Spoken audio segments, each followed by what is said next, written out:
എങ്ങോ ചിരിക്കുന്നു വല്ലിയമ്മ.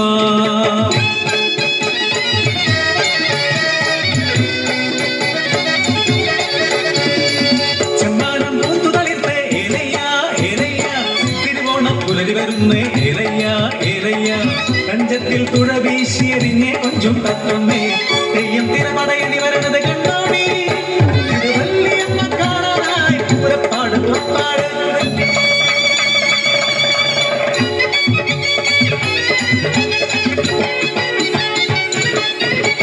വല്ലിയമ്മയെന്ന് നിങ്ങൾ കേട്ടിട്ടുണ്ടോ? തളർന്നാടു വീണാലും താന്നായിട്ടും അമ്മ താണ്ടിരുന്നാലും അന്നേരെയൂട്ടും.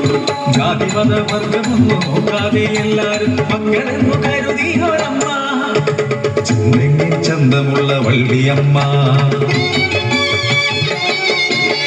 ആരോരുമില്ലാത്ത ഉണ്ണിക്കിടാങ്ങളും അത്താണിയില്ലാത്ത പെൺമക്കളും അമ്മ തൻ കുടിലിൽ അത്താഴമുണ്ടുറങ്ങി അവരാമോദമായി ഉറങ്ങി.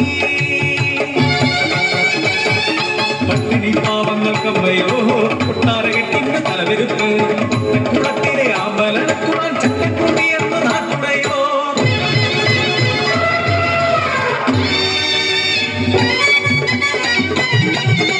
കുടികുത്തി വന്നത കൊലകൊമ്പൻ കേശവൻ അമ്മയെ കണ്ടത് മുട്ടും കുത്തി തൊഴുതു നിന്നു.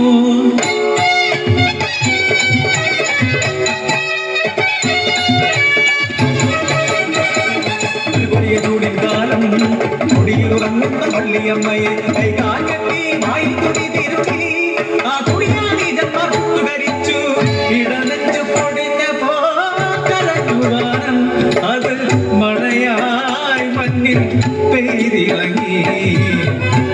ചിരിച്ചമ്മ പുറത്തു വന്നു.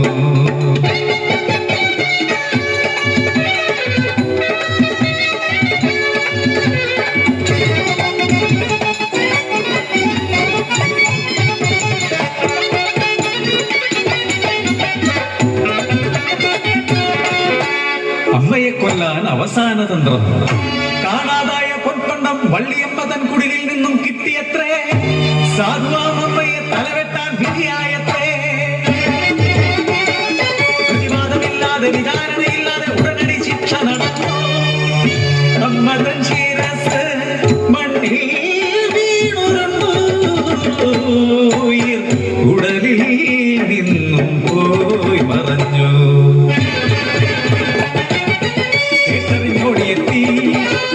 നാടിന്റെ മക്കൾ എന്തുകൊണ്ടൊന്നും അരിശ തുടങ്ങാത്ത നന്റാക്കൾ വീണ്ടും ഒരാജ്ഞയായി. തള്ളയുടെ ദേഹം വെട്ടിമുറുക്കി 100,000 കഷണങ്ങളാക്കി നാടിൻ അതിരുകളിൽ ഒഴിച്ചു മൂടുക. സ്നേഹമാം ദേഹം വെട്ടിനുറുക്കുന്നു മണ്ണിന്റെ മക്കളെ സ്നേഹിച്ച തെറ്റിന്. മണ്ണിലും മലയിലും കല്ലിലും ഉള്ളിലും വാഴണയേങ്കടെ ദൈവങ്ങളെ, കണ്ടുള്ളോരെല്ലാം അന്നു കരഞ്ഞു, ഭൂമി പെണ്ണിന്റെ കരളു കുതിർന്നു. ആനനവിൽ അമ്മ തൻ കുഴിമാടങ്ങളിൽ സ്നേഹം ഒരു പുൽനാമ്പായി മുള പൊട്ടി, ഉടനടി വളർന്നൊരു കൽപ്പവൃക്ഷമായി